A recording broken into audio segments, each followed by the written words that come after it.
Ito ang mainit na balita na dapat malaman at mapanood ng taong bayan at pinag-uusapan ngayon sa mundo ng social media na tila ayaw ipalabas ng bayarang media. Sadyang kahit kailan ay hindi talaga mananaig ang kasamaan laban sa kabutihan matapos ang panawagan worldwide ng taong bayan at nagsanib puwersa saan mang sulok ng mundo na sana'y ibalik na ang dating Pangulong Duterte sa bansang Pilipinas. International Criminal Court o ICC tila suko na at hindi nila kinakaya ang puwersa ng taong bayan, lalong-lalo na ang puwersa ng mga kababayan nating mga OFW saan mang sulok ng mundo dahil sa kanilang mga ipinakitang tunay na suporta at mainit na pagmamahal sa dating Pangulo na si Rodrigo Roa Duterte. Pero bago ang lahat, kung bago ka pa lamang sa aming channel, please huwag kalimutang mag-like, subscribe at i-click ang notification bell para mas maging updated ka palalo sa lahat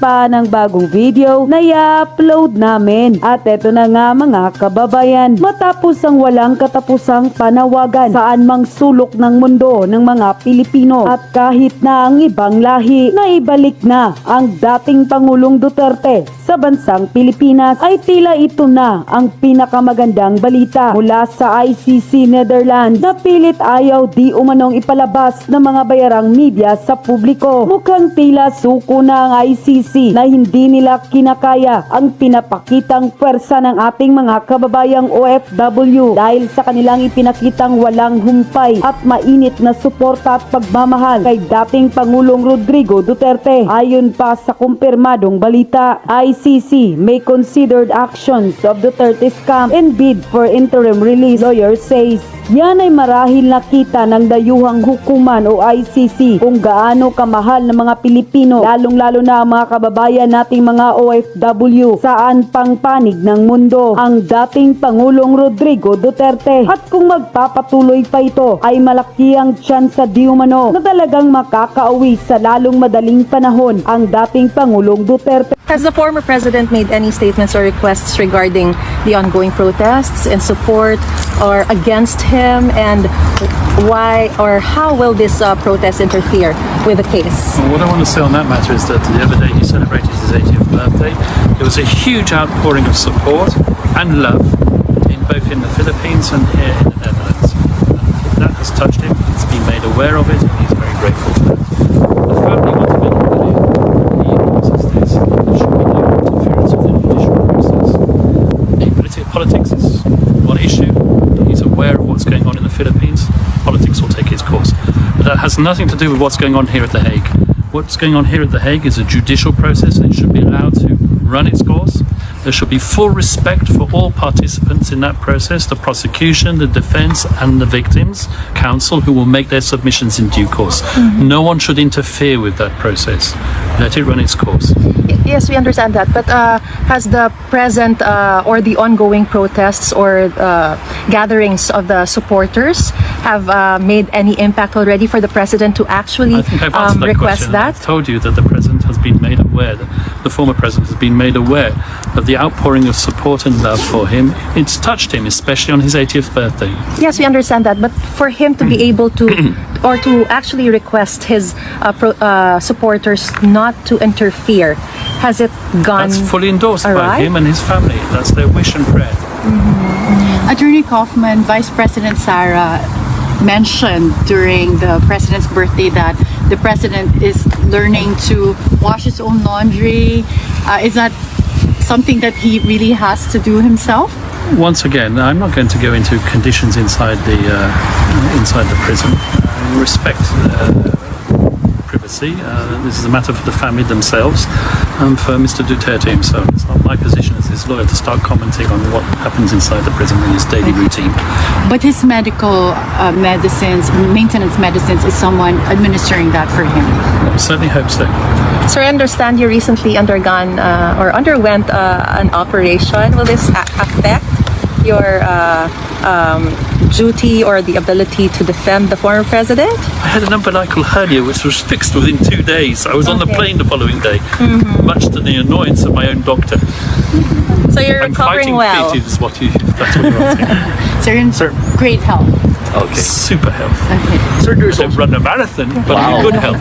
Sir, there's if an okay. So there's also an argument that they say that the cases filed or the cases happened during the time that we are still part of the ICC. The Philippines is still part of the ICC. Would you care to comment to that? Once again, I think you're touching on the argument of whether or not jurisdiction can be exercised. That is something which we will litigate in court, not here. Sir, if what I read is right, you previously called Karim Khan as someone who cannot be bought and someone who is a friend of yours. Now, is that true? And how are you ready to face him He's a this time? colleague of mine. I've known him for years. Okay? And there is nothing whatsoever to suggest that Karim Khan, in any way whatsoever, is acting other than in absolute good faith. Do you believe that it's going to be a difficult battle in the court, considering that you respect him and you believe that he is also a very good lawyer, Not just at like all. you? And if you know how we all work and how the law works, we are impartial. We are officers of the court. That is the most important thing. We have a duty to carry out. My duty is to do my absolute best for Mr. Duterte, and I hopefully will ensure his acquittal. Mr. Khan's duty is to ensure that justice is done, and I trust that he will do that.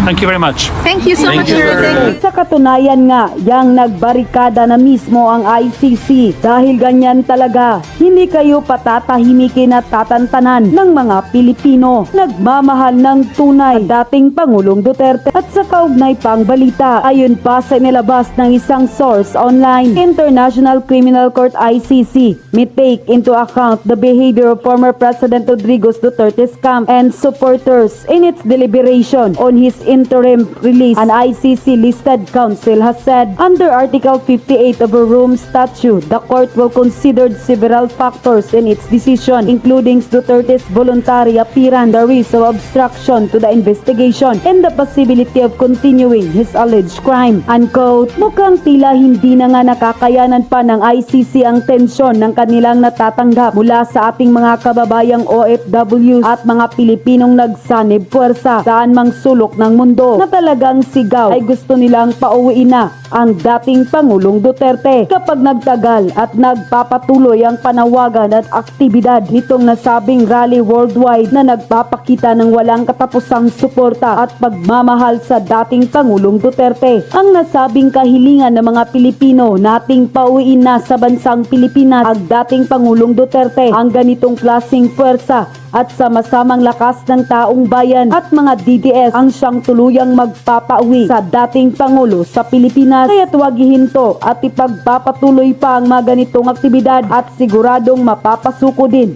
ang ICC. Ito na nga, mukhang makakabalik na si Pangulong Duterte. Naku po, malupit po ito. Palakpakan tayo. Alam nyo mga kababayan, itong nangyayari ngayon sa Dahig, talaga nga naman sinusubaybayan ng buong mundo. At isa sa sinusubaybayan at laging inaabangan ho ng mga media dito ay yung abogado ho ni Pangulong Duterte na alam mo, ano siya, may pagkamataray siya, pero gusto ko siya. Kasi alam nyo, barado ho yung mga media. Yung mga, alam mo naman yung mga media natin dito, may pagka may pagka pasensya na ho pero ito talaga ang term na dapat itawag sa inyo mga bayaran at gago, di ba? Mamaya pag-usapan natin 'yan, meron akong matinding pasabog mamaya na nakita at ipapakita ko at papaliwanag ko sa inyo. Pero bago po 'yan, ito munang interview ng ilang mga media dito sa abogado ni Pangulong Duterte at dahil ho dito sa interview na ito, na alam mo na natingin ko maganda talaga ang titulo nitong video natin is Duterte makakabalik na nga. Naku, patay tayo dyan. Naku, ito na. Panoorin natin to at ipapaliwanag natin sa bawat isa kung ano ba yung nangyayari at kung paano binara ng lawyer ni Pangulong Duterte ang mga media. O, palakpakan muna! Obviously, it's always welcome that there are supporters. O, ayan, nilagyan na natin ng subtitle para mas kasi minsan yung kanyang islang medyo may pagka talaga mahirap intindihin kaya nilagyan na natin ng subtitle. But politics to one side and the judicial process to another side. And the family want me to convey a message that the judicial process must be respected. Ayan, ang ganda ho ito Yung una kasi parang sinasabi dito, reaction niya doon sa nangyayari na mga pagrarally o suporta ng sambayan ng Pilipino, lalong-lalo na nung panahon ng birthday niya. At ito nga, ang ganda na sinabi niya dito mismo ang pamilya Duterte ang nagsasabing let's respect the court. Alam niyo ganyan nung si Pangulong Duterte, yan ang katangian niya ever since. Always respected the law. 'Di ba? Dahil nga siya ay abogado, dating prosecutor, dating piskal, kaya po siya masyadong marespeto sa batas. At lagi niya nga ho yan sinasabi, paulit-ulit niya yan kahit nung sa mga rally, 'di ba? Kasi may mga nagrarally na gusto na ng revolusyon. Sabi niya talaga noon, hindi.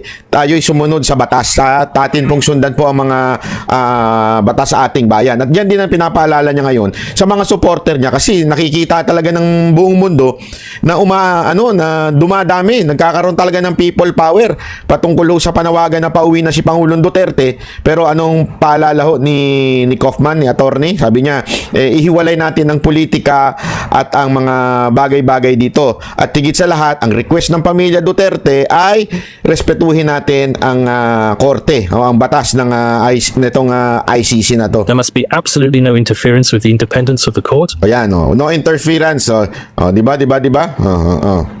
with the judges, and for all the parties. Every case at the International Criminal Court is always a highly charged case from a political point of view. There are participants in that process. There's the prosecution, there's the defense, and also there are the victims. The victims' counsels will make their submissions in court. Their right to make those submissions must be respected. So I ask everybody to bear that in mind. All the supporters who have demonstrated this huge expression of love, they should also bear that in mind as well. Thank you very much. Yan po kasi yung malaking issue. Ang kulit po kasi ng media dyan, paulit-ulit na sinasabi, ano ba magiging epekto ng malaking rally? Para bagang sinasabi nila na rally kayo ng rally, wala namang epekto yun sa ICC. Kaya nga ginaganyan nila yung mga abogado. Tinanong din nila yan doon sa mukhang ulik ba na abogado ng kabila. Tinanong sa kanya kung ano ba epekto niyang rally-rally na yan. Kasi para bagang sinasabi nila, rally kayo ng rally, dami-dami nyo, wala namang epekto yun sa ICC.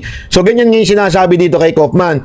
Meron bang epekto yung rally-rally na yan sa ICC? Alam mo naman itong mga media tulol di ba? Totoo naman Yan ang purpose ng pagtatanong nila Sir, have you filed any motion for the interim release of the former president? Once again, interim release is a complex process. We're considering it and we will file it at the appropriate time.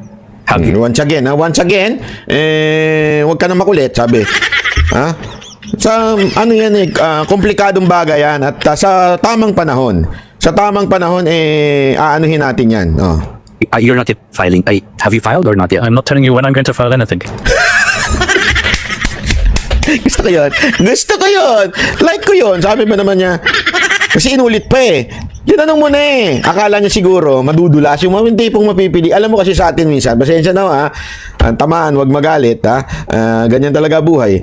Yung mga politiko sa atin, kahit yung lalong-lalo na yung si Madam Claire, pag inulit-ulit mo yung tanong, mas lalong maiinis, mapipikon, tapos bibira sa Duterte. Ganon yun Walang kontrol Kita mo talaga mahina ang EQ Diba? Walang kontrol Kaya pagka inulit-ulit mo yung tanong, alam mong madudulas at magagalit ba? Ika nga. Eto, ano sagot niya? I'm not going to tell you. Ulitin natin. Ang sarap nung pakinggan Once again, interim release is a complex process. We're considering it and we will file it at the appropriate time. We will file it at the appropriate time. Ang di na ibig sabihin, file namin yan sa tamang panahon. Bigla ba naman tanungin pa uli? Have you? You're not yet filing. Have you filed or not yet? I'm not telling you when I'm going to file anything. Palakpakan. Kakasagot ko lang na on appropriate time. Tapos tatanungin mo naman, nag-file ka na? Kailan ka mag-file? I'm not going to answer that. How about, sir, you were mentioning in one interview that you have saw is a compelling argument. Ano you have so?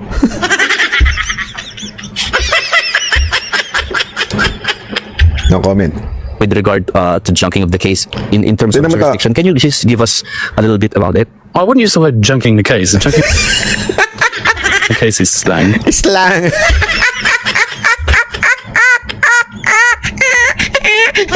Kasi naman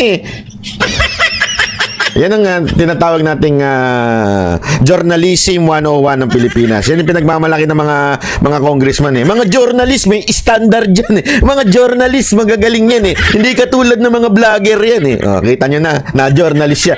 Anong junking? Junking is a slang. Don't use that to me. Alinaw Ang ganda ng Mentioning in one interview that you have saw is a compelling argument with regard to junking of the case in terms of jurisdiction. Can you just give us a little bit about it? I wouldn't use the word junking the case. Junking the case is slang.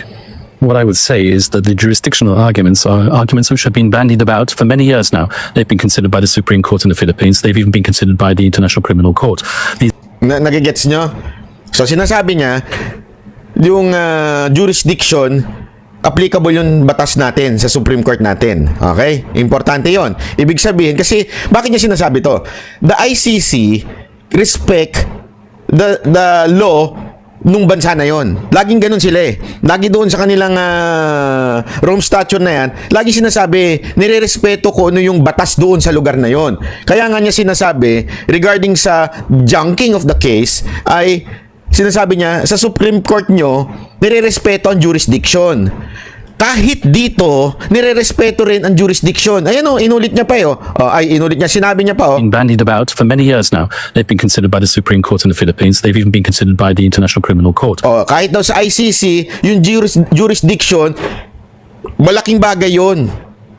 If kung meron pa rin jurisdiction yung ICC. Kaya nga sa tingin ko, mukhang mapapaagang mapauwi si Pangulong Duterte sa tamang panahon, ika nga nito. Kasi ang inabangan ng iba, yung September, yung pagdating dun sa parang presenta ng case. Ang dating nito ni Kaufman, sinasabi niya na may timing. Tinatimingan nila doon sa pag-junk ng case. Bakit?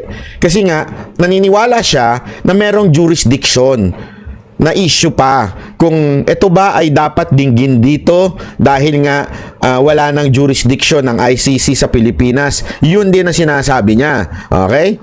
Kaya lang, syempre, yung mga abogado dito sa Pilipinas, lalo na yung nasa Malacanang, masyadong nagmamagaling. Ito ho, nag-work po itong si Kaufman, hindi lamang po sa pagiging defense lawyer, naging prosecutor din po siya ng ICC.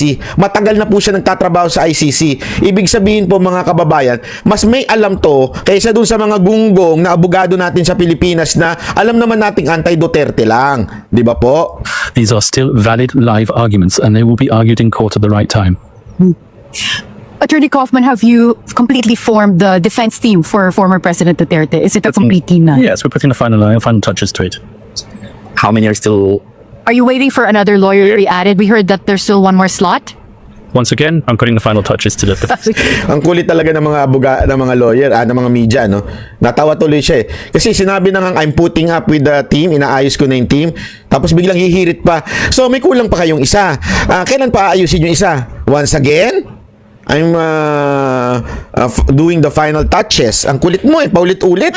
Yung mga media na to, nakatikim tuloy kayo. Okay, so the final touches.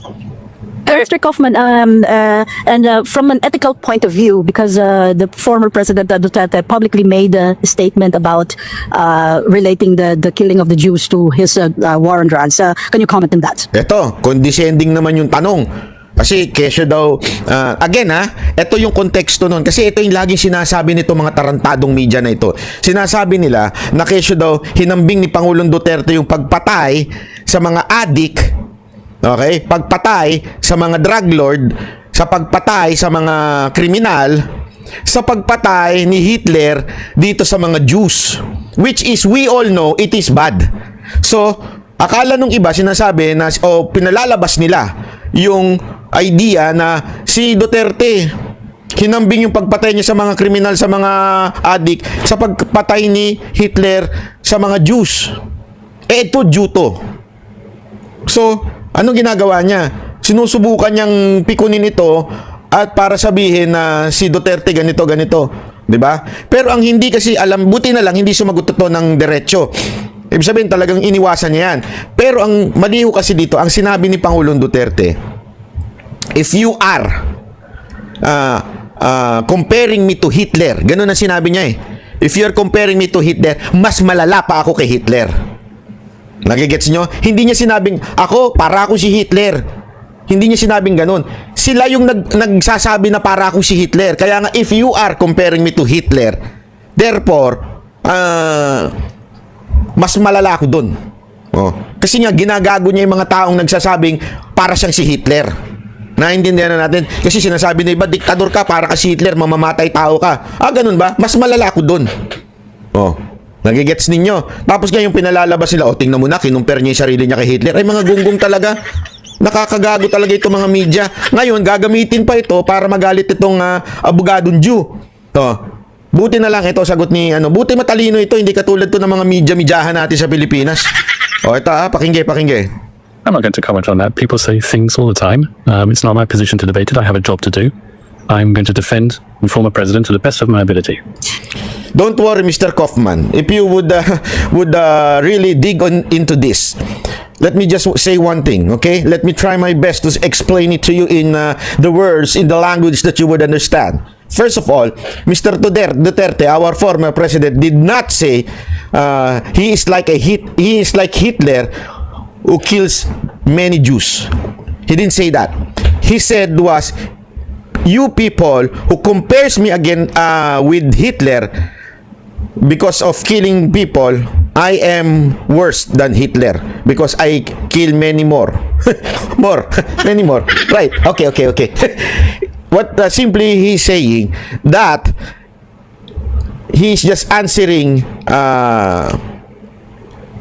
how do you call this?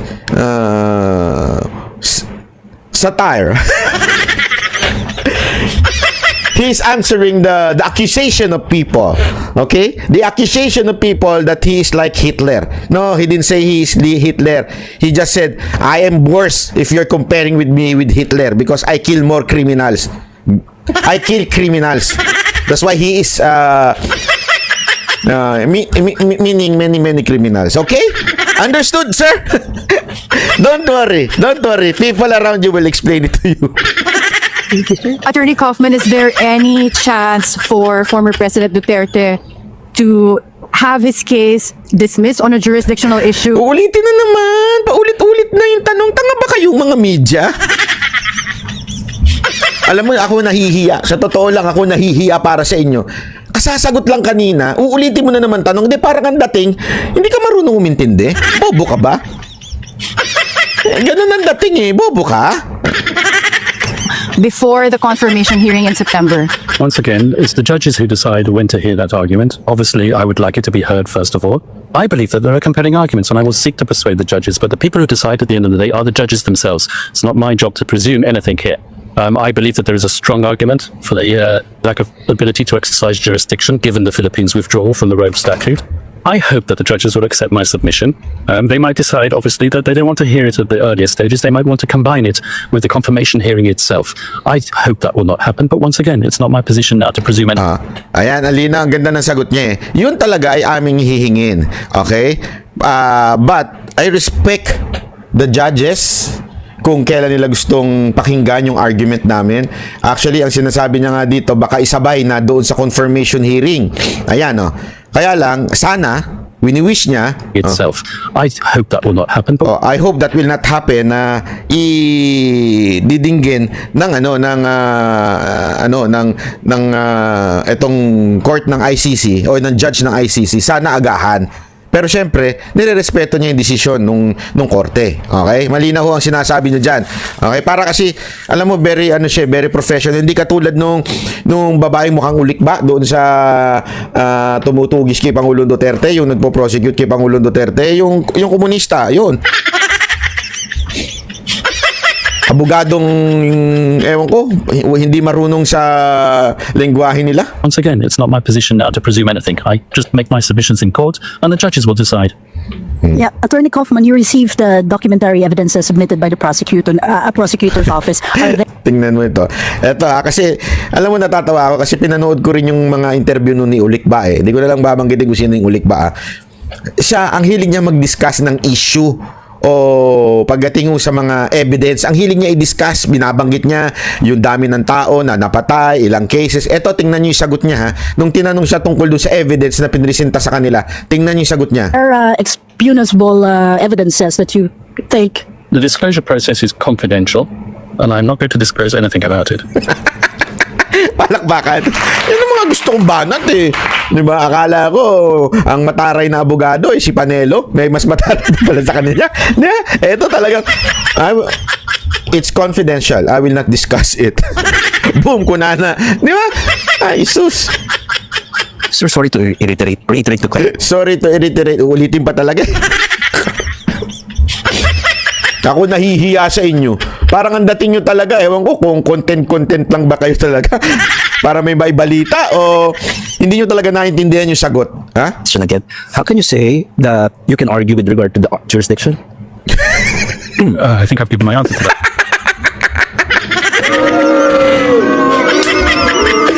Sabi ko po, alam mo, natatawa ako kasi, nagigits ko yung abogado eh. Sabi niya, kasi paulit-ulit na pangatlong tanong na yan, tungkol dyan sa jurisdiction. Sinasabi niya nga, of course we will argue on that, pero on proper time, not today. And I will not tell you about it. Kasi nga, this is argument in the court. Alam mo, eto nga mga kababayan, naano ko ito eh. Natutunan ko ito sa mga ilang abogadong kaibigan ko at pati na rin sa akin tatay. When you argue in the court, hindi mo yan sasabihin. Ito yung diskarte ko. Ito yung diskarte natin ha. Keep quiet. Shut up. Di ba? Pagdating sa court, doon kayo maglalabanan eh. Ano yung argument mo? Pag sinabi mo na kaagad, makakapag-prepare na kaagad yung kalaban ng counter-argument doon sa argument mo. So you will not tell it. Kasi nga, taktika mo yun eh. Alam mo kung sino yung mga mahilig magsalita ng kanilang argument? Yung mga fame whore na abogado. Yung mga bobong abogado. Alam na, basta ito, pag ang abogado madaldal, delicates yan.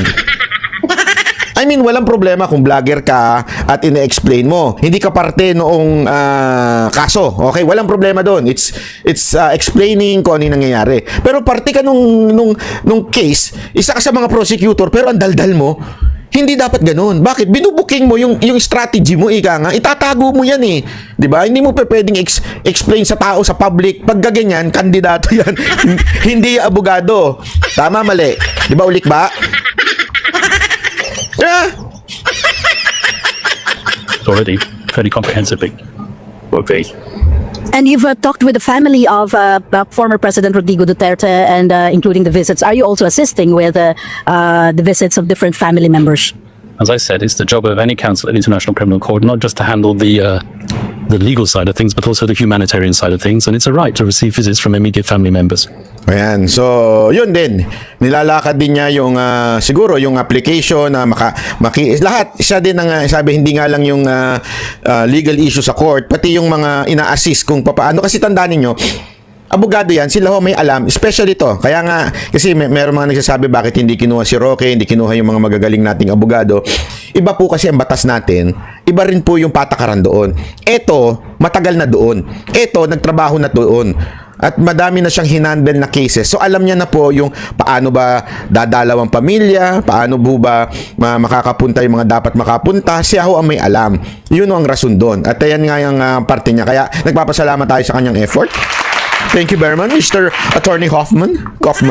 And there are also issues about getting some funds. Tinan mo ito ha. Tinan mo ito.